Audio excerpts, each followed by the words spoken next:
Eu trabalhava no 24º Distrito Integrado de Polícia, no centro de Manaus, quando essa ocorrência aconteceu. Era o final de plantão, por volta das 3h20 da madrugada. Quem conhece o centro de Manaus sabe, depois das 22 horas aquilo muda completamente.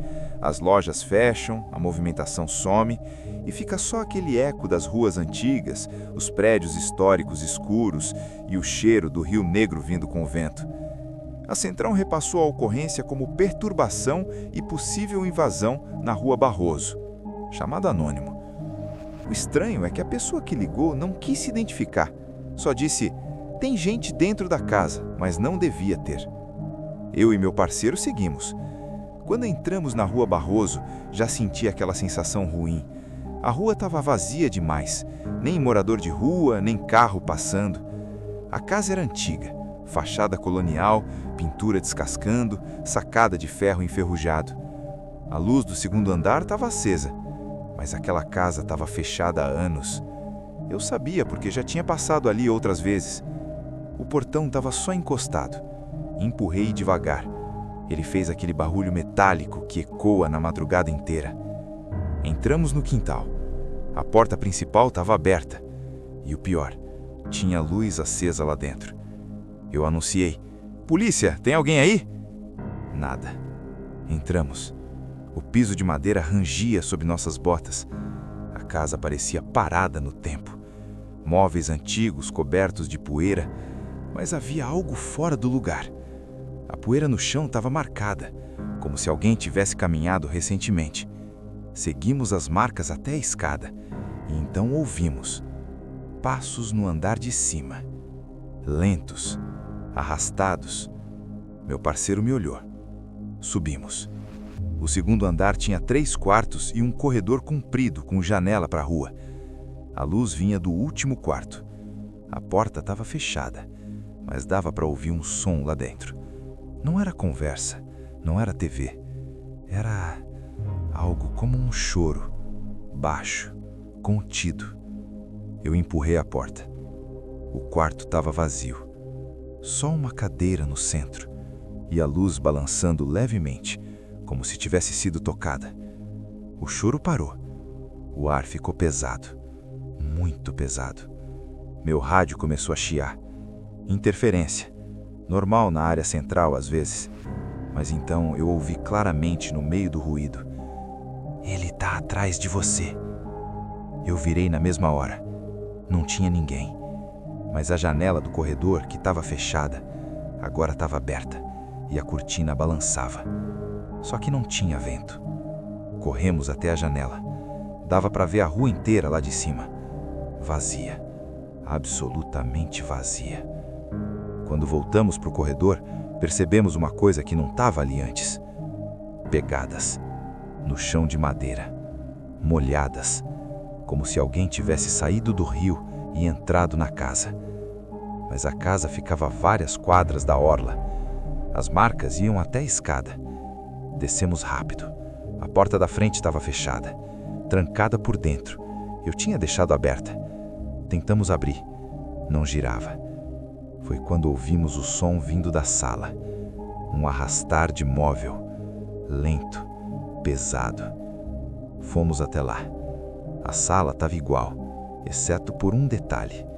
Na parede, onde antes só tinha tinta descascada, agora tinha algo escrito. Eu juro que não estava ali quando entramos. "Vocês não são os primeiros." Meu parceiro começou a respirar mais rápido. Eu senti aquela pressão no ouvido, como quando a gente mergulha fundo. A lâmpada piscou. 1 vez. 2. Apagou. Escuridão total. Só as luzes das lanternas. E então ouvimos passos correndo no andar de cima. Mas nós dois estávamos na sala. Subimos de novo. Nada. Absolutamente nada. Quando descemos, a porta estava aberta, escancarada, como se nunca tivesse sido trancada. Saímos imediatamente e pedimos apoio. Outras viaturas chegaram, vasculharam tudo. Não encontraram ninguém, nem pegadas, nem janela aberta, nem escrita na parede. Nada. No relatório ficou como ocorrência não constatada, imóvel vazio. Dias depois, conversando com um morador antigo da área, ele me contou uma coisa. Na década de 90, aquela casa foi cenário de um desaparecimento. Um homem sumiu lá dentro. Nunca encontraram corpo, nunca encontraram suspeito. A casa foi fechada depois disso. Até hoje, quando eu passo pela Rua Barroso de madrugada, eu evito olhar para o segundo andar. Mas uma vez, só uma vez, eu olhei e a luz estava acesa.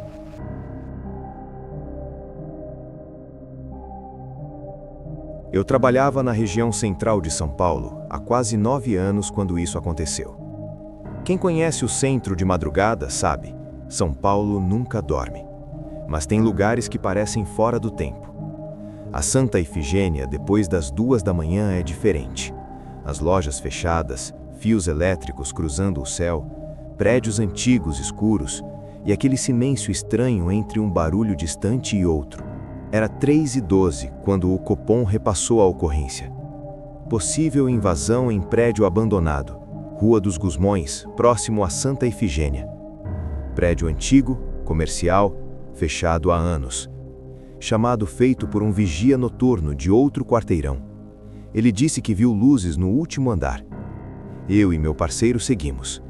Quando viramos na rua, já deu para ver o prédio.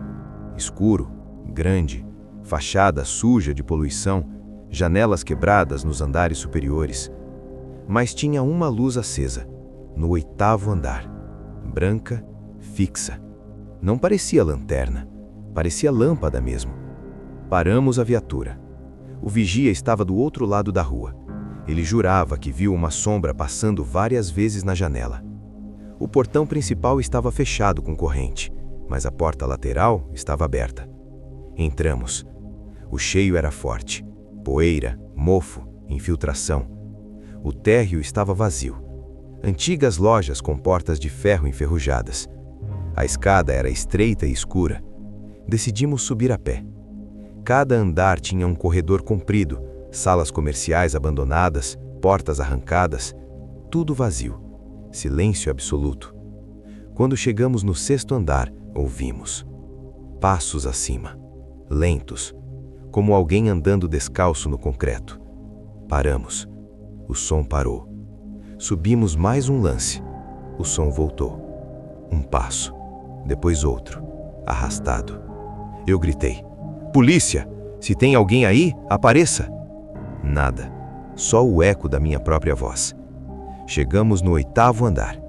A luz vinha do fim do corredor. Era uma única sala com a porta entreaberta.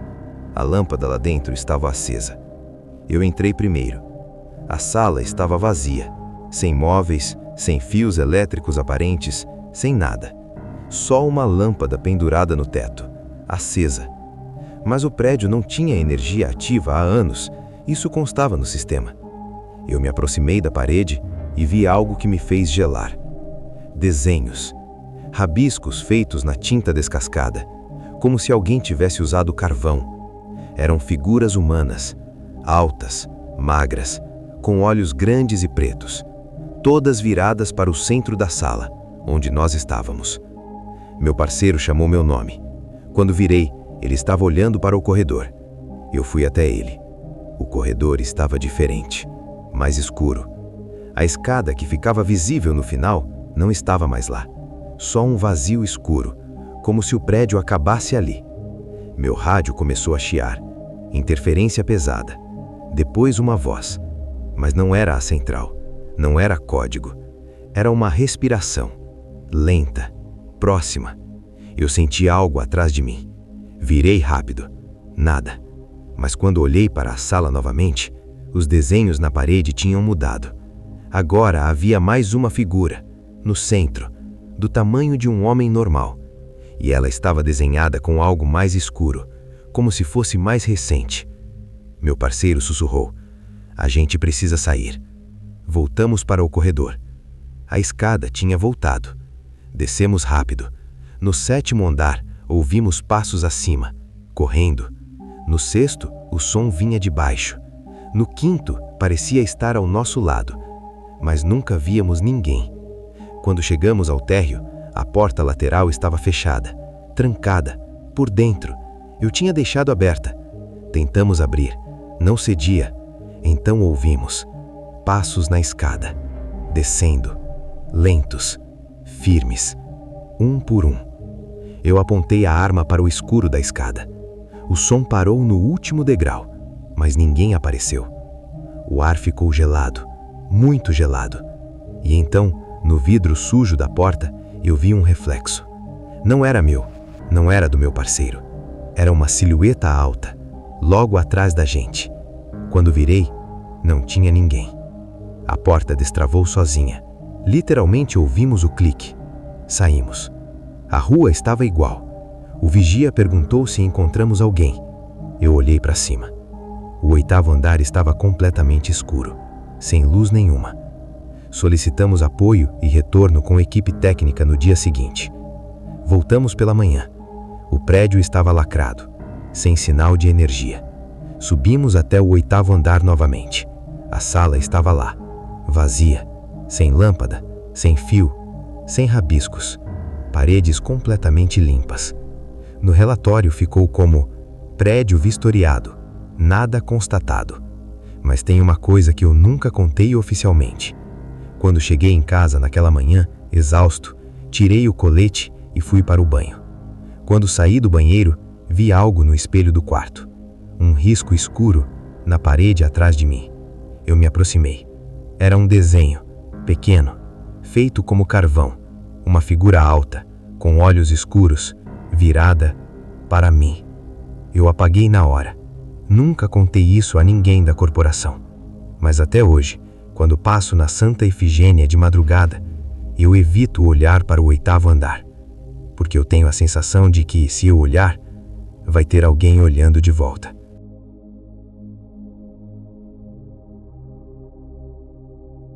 Eu estava lotado numa companhia pequena no interior de São Paulo, perto de uma cidade chamada Monte Verde. Cidade pequena, daquelas que depois das 22 horas parece que o mundo acabou. Só bar fechado, farmácia de plantão e o eco dos próprios passos. Era inverno, madrugada fria, 2h47 quando o rádio chamou. Viatura, verificar veículo parado em estrada vicinal próximo ao quilômetro 12. Solicitante afirma que o carro está ligado há mais de 1 hora. Estrada vicinal ali é praticamente zona rural. Plantação dos 2 lados, trecho sem iluminação nenhuma. Só a farol da viatura e mais nada. Eu e meu parceiro seguimos. Quanto mais a gente avançava, mais escuro ficava. Sem casa por perto, sem poste, sem movimento. Depois de uns 15 minutos, vimos um carro parado no acostamento de terra. Farol ligado, motor funcionando, porta do motorista aberta. Não tinha ninguém dentro. Eu já atendi muito abandono de veículo, gente que foge de blitz, carro roubado, briga de casal, mas aquilo era diferente. O rádio não pegava direito naquela área, só chiado. Desci da viatura. O frio parecia mais intenso ali. Olhei dentro do carro, chave na ignição, celular no banco, carteira no painel. Como se a pessoa tivesse saído por 2 minutos, mas não tinha ninguém na estrada. Iluminei ao redor, nada, só a plantação de milho alta dos 2 lados. Meu parceiro sugeriu que alguém pudesse ter entrado na plantação. Gritei: "Polícia! Se tiver alguém aí, apareça!" Silêncio. O tipo de silêncio que dói no ouvido. Decidimos entrar na plantação pelo lado onde a terra estava mais amassada, e foi aí que vimos rastro, como se alguém tivesse corrido para dentro do milharal. Mas não eram pegadas normais, eram marcas irregulares, como se a pessoa tivesse tropeçado várias vezes. Entramos. O milho era alto, passava do ombro. A lanterna iluminava só alguns metros à frente. O resto era escuridão total. E então ouvimos um som. Não era passo, não era animal, era respiração. Forte, cansada, como alguém tentando se manter em silêncio. Seguimos na direção do som. Ele parava, voltava em outro ponto, como se estivesse circulando a gente. Meu parceiro começou a ficar nervoso. Eu também. O rádio começou a chiar forte. Interferência pesada. No meio do chiado, algo soou como uma palavra. Eu juro que ouvi. Não olha. Eu congelei. Perguntei se meu parceiro tinha falado. Ele disse que não.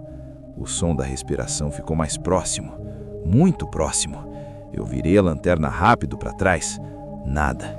Mas o milho atrás de mim estava se mexendo, como se algo tivesse acabado de passar. A gente decidiu recuar para a estrada e pedir apoio. Quando saímos da plantação, o carro não estava mais lá.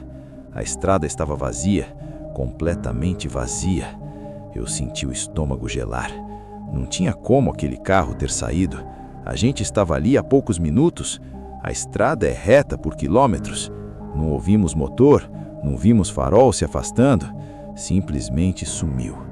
Meu parceiro começou a questionar se a gente tinha anotado a placa. Eu tinha. Peguei o bloco e estava em branco. Eu tinha certeza de que escrevi, mas não tinha nada ali. Voltamos para a viatura. Tentamos contato com a central. Depois de alguns segundos de chiado, a voz da operadora veio. Qual ocorrência? Eu respondi. Veículo abandonado no quilômetro 12. Silêncio. Ela disse. Não há chamado aberto para esse local. Meu corpo inteiro gelou. Expliquei que tinham passado no rádio. Ela afirmou que não houve nenhuma solicitação, nenhum vigia, nenhuma ligação, nada registrado. Enquanto falávamos, vimos algo na estrada. Lá na frente, uma silhueta, parada no meio da pista, alta, imóvel. Não dava para ver o rosto, só a forma. Eu liguei o giroflex. A luz vermelha iluminou por um segundo e a silhueta não projetava sombra. Eu nunca tinha visto algo assim. Pisei no acelerador. Quando nos aproximamos, não tinha ninguém. Mas a temperatura dentro da viatura caiu drasticamente. O vidro começou a embaçar por dentro. Meu parceiro começou a respirar rápido. No vidro lateral surgiu algo. Um desenho, feito com o vapor, como se alguém tivesse desenhado do lado de fora. Era a silhueta, alta, com algo como olhos muito escuros. Eu passei a mão. O desenho desapareceu. Voltamos imediatamente para a base. No relatório eu escrevi: deslocamento até quilômetro 12, nada constatado. Mas a história não termina aí. 2 dias depois, fomos chamados novamente para a mesma estrada. Dessa vez era real. Um carro encontrado abandonado no quilômetro 12. Quando chegamos, era o mesmo modelo, mesma cor, mesma placa que eu tinha anotado mentalmente. Dentro do carro, a chave estava na ignição, o celular no banco, a carteira no painel, exatamente como antes. Mas dessa vez havia algo a mais. No banco do motorista, marcas, como se alguém tivesse agarrado o tecido com força. E no retrovisor interno, havia um arranhão. 3 riscos verticais, como se algo tivesse passado as unhas ali. O dono do carro nunca foi encontrado. Desaparecimento registrado, caso arquivado meses depois por falta de pistas. Eu nunca contei sobre a primeira noite, nunca mencionei a silhueta, nunca mencionei o desenho no vidro. Mas até hoje, quando eu passo pelo quilômetro 12 daquela vicinal, eu não diminuo a velocidade e nunca mais entro na plantação, porque eu tenho a sensação de que naquela primeira noite a gente não foi lá atender uma ocorrência, a gente foi chamado.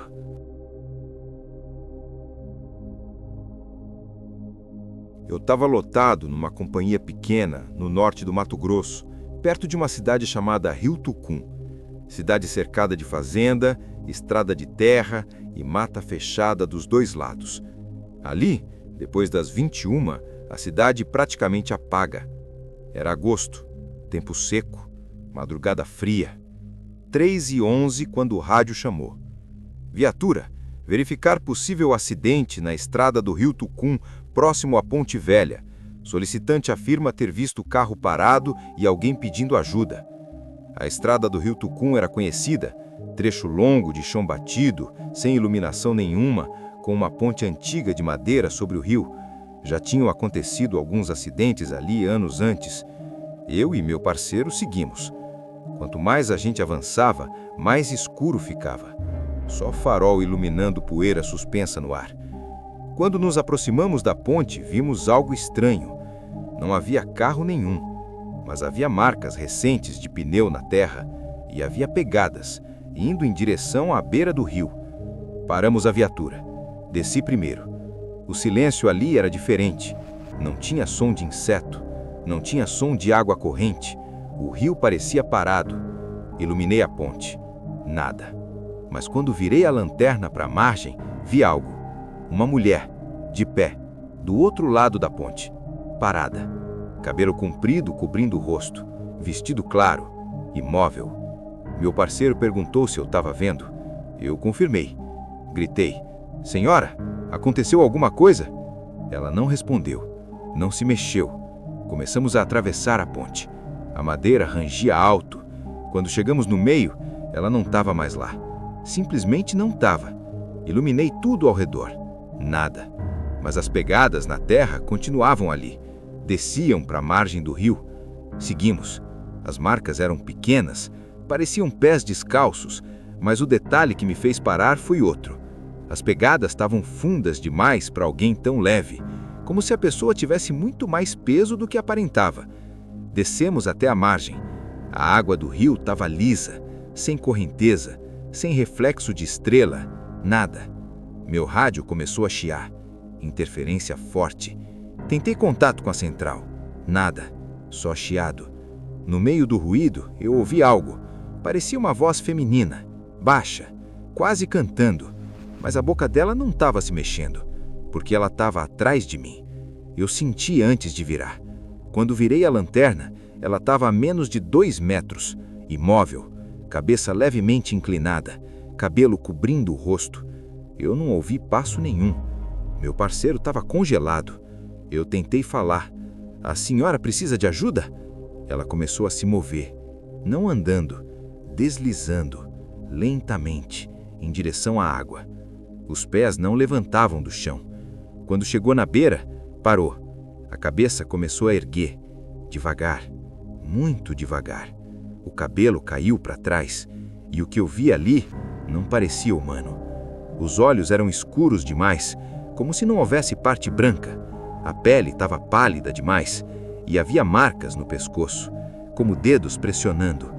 Ela abriu a boca, mas o som que saiu não era grito, era o barulho de água borbulhando, como alguém tentando falar debaixo do rio. A água começou a se mexer, ondas circulares se formando ao redor dela, mas ela não estava dentro da água, estava na margem. Eu puxei meu parceiro pelo braço. Quando olhei de novo, ela não estava mais ali. A água do rio começou a subir, sem chuva, sem motivo. Subiu rápido, alcançou nossos pés e começou a puxar, como se houvesse correnteza forte só naquela parte. Subimos correndo para a ponte. No meio da travessia, ouvimos algo atrás de nós. Passos, descalços, correndo na madeira, mas não havia ninguém visível. O som nos acompanhou até a outra margem. Quando chegamos perto da viatura, ela estava de novo, do lado do passageiro, parada, com a cabeça inclinada. Eu senti algo gelado passar pelo meu braço e ouvi claramente perto do meu ouvido: "Volta." Eu entrei na viatura. Meu parceiro fez o mesmo. A mulher começou a andar em direção ao farol e, conforme se aproximava, o corpo parecia distorcer, como se estivesse fora de proporção, os braços alongando, a cabeça inclinando demais para o lado. Eu liguei o giroflex. A luz vermelha piscou. Por um segundo ela ficou iluminada completamente. E então, desapareceu. Não desapareceu aos poucos. Desapareceu, como se nunca tivesse estado ali. Voltamos imediatamente para a cidade. No rádio, a central perguntou: "Qual a situação do acidente?" Eu respondi: "Não havia veículo no local." Silêncio. A operadora disse: "Não houve chamado para esse trecho." Eu congelei. Perguntei quem solicitou. Ela disse que nenhuma ocorrência tinha sido aberta. No dia seguinte, conversando com um morador antigo da região, contei parte do que vimos. Ele ficou em silêncio. Depois perguntou: "Vocês viram a mulher da ponte?" Eu não respondi.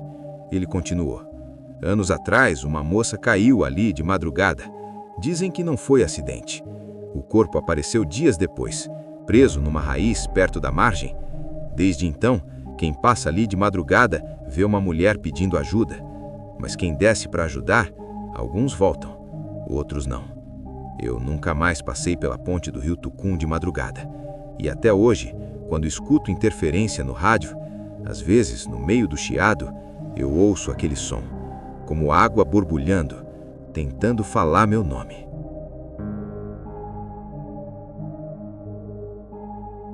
Isso aconteceu no Rio de Janeiro. Mas não foi na parte bonita da cidade. Não foi na praia cheia de turista. Foi numa área isolada, depois do recreio, seguindo pela estrada que leva a Grumari. Quem já passou por ali de noite sabe. A estrada é escura. De um lado, mata fechada. Do outro, paredões de pedra e quase nenhum poste de luz. Depois das 23, parece outro mundo. O nome dele era Diego. Ele trabalhava como segurança noturno em um galpão na Zona Oeste. Saía do serviço sempre depois da meia-noite. E para chegar mais rápido em casa, cortava caminho pela estrada do Grumari. Era mais rápido, mas também muito mais vazio. Naquela noite, o céu estava sem lua. O vento vinha do mar e a estrada parecia mais escura do que o normal. Ele estava dirigindo tranquilo quando percebeu algo diferente. No meio do nada, uma luz acesa, amarelada, fraca, vindo de uma casa antiga que ficava afastada da estrada. Uma casa que, segundo ele, sempre esteve abandonada. Sempre. Sem portão, sem cerca, só mato crescendo ao redor. Mas naquela noite, tinha luz. Ele diminuiu a velocidade, olhou mais atento. A janela estava aberta, a cortina mexia devagar com o vento. E tinha alguém lá dentro. Ele viu a silhueta, parada, de frente para a janela, olhando para a estrada, olhando para ele. Diego sentiu um arrepio subir pela espinha, mas continuou dirigindo. Deve ter alguém morando agora, pensou. Só que tinha uma coisa estranha. Ele passava por ali todos os dias, e aquela casa nunca teve energia, nunca teve sinal de vida. Quando estava a uns 500 metros à frente, o rádio do carro começou a falhar. Chiado. Depois, silêncio. O painel piscou, a luz interna acendeu sozinha e apagou. O carro perdeu força. Ele tentou acelerar. Nada. O motor morreu. Bem no trecho mais escuro da estrada, sem sinal de celular, sem nenhum carro passando. Só o barulho do vento nas árvores. Ele respirou fundo. Tentou ligar novamente. Nada. Foi quando ouviu passos na brita da estrada, lentos, arrastados, vindo de trás do carro. Ele olhou pelo retrovisor e viu a mesma silhueta da casa, mas agora no meio da estrada, mais perto, parada, vestido longo, cabelo cobrindo o rosto. Ele sentiu o estômago embrulhar, piscou e a figura estava mais próxima, sem fazer barulho, sem correr, só mais perto. Ele trancou as portas, tentou ligar o carro de novo. Nada. O celular não tinha sinal. Os passos pararam. Silêncio absoluto. Então ele ouviu uma batida leve no vidro do passageiro. Toque. Toque. Bem devagar. Ele não queria olhar, mas olhou. E o que ele viu até hoje não consegue explicar. O rosto não tinha olhos, não tinha boca. Era como se fosse uma pele lisa, pálida, esticada demais. Mas mesmo sem olhos, ele sentia que estava sendo encarado. O vidro começou a embaçar por dentro, como se alguém estivesse respirando ali. Mas ele estava sozinho, ou pelo menos achava que estava. Ele ouviu um sussurro dentro do carro, não do lado de fora, dentro, atrás dele. Você viu a luz? A voz era baixa, rachada, como se viesse de muito longe. Ele virou rápido, banco vazio, mas o cheiro mudou. Cheiro forte de mofo, terra molhada, madeira velha. A figura do lado de fora desapareceu, simplesmente sumiu. Mas os passos começaram de novo. Agora, ao redor do carro, circulando, devagar, como se estivesse rodeando, esperando algo. Ele começou a rezar, não sabia nem direito o que estava falando, só repetia qualquer coisa que vinha na cabeça. Foi quando o farol acendeu sozinho. O painel voltou, o carro ligou, com o pé dele fora da chave. Ligou sozinho. E o rádio voltou com um chiado alto. No meio do chiado, uma frase. Clara, distinta. Volta! Ele não pensou duas vezes. Acelerou, saiu cantando pneu e não olhou pelo retrovisor. No dia seguinte, contou para um colega do trabalho, um senhor mais velho, nascido e criado na Zona Oeste. O homem ficou calado e perguntou: a casa tinha luz amarela? Diego confirmou. O senhor suspirou e contou. Décadas atrás, naquela região, existia uma casa de família isolada. A filha mais nova desapareceu. Dizem que foi encontrada dias depois, sem vida, dentro da própria casa. Mas tem versões que dizem que ela nunca foi encontrada. Só que desde então, motoristas relatam ver luz acesa onde não existe mais energia, ver alguém na janela e, quando param, não encontram casa nenhuma. Só mato, só terreno vazio. Diego decidiu voltar lá durante o dia. Queria provar para si mesmo que era imaginação. Foi numa tarde de domingo. Sol alto, céu claro, parou o carro exatamente onde lembrava. Olhou para o lado, não tinha casa. Nenhuma. Só vegetação fechada, árvores antigas e um terreno irregular, como se nunca tivesse construção ali. Ele desceu do carro, caminhou alguns metros para dentro do mato e encontrou algo. Um pedaço de azulejo antigo, enterrado na terra, com marcas de queimado. E perto dali, um pedaço enferrujado de grade de janela. Quando voltou para o carro, sentiu algo estranho. O banco do passageiro estava úmido, como se alguém tivesse sentado ali com roupa molhada. Ele ficou parado, respirando fundo, tentando entender. Foi quando o rádio ligou sozinho novamente, mesmo com a chave fora da ignição, e a mesma voz sussurrou: "Você voltou." Desde então, ele nunca mais passou pela estrada do Grumari de madrugada. Prefere dar a volta pela cidade. Demora mais, mas ele diz que às vezes, quando está dirigindo à noite, vê pelo canto do olho uma luz amarelada acendendo na mata e uma silhueta parada na beira da estrada, esperando. E quem mora perto dali sabe. Tem lugares no Rio de Janeiro que não aparecem nos cartões postais, mas guardam histórias que ninguém gosta de contar. Porque algumas casas, mesmo quando desaparecem, continuam acesas. Esse foi mais um Arquivo da Madrugada. Deixe seu like, compartilhe com quem também gosta de relatos reais e ative o sininho para não perder os próximos registros. Porque quando a madrugada chega, novas histórias sempre encontram voz. Nos vemos no próximo arquivo.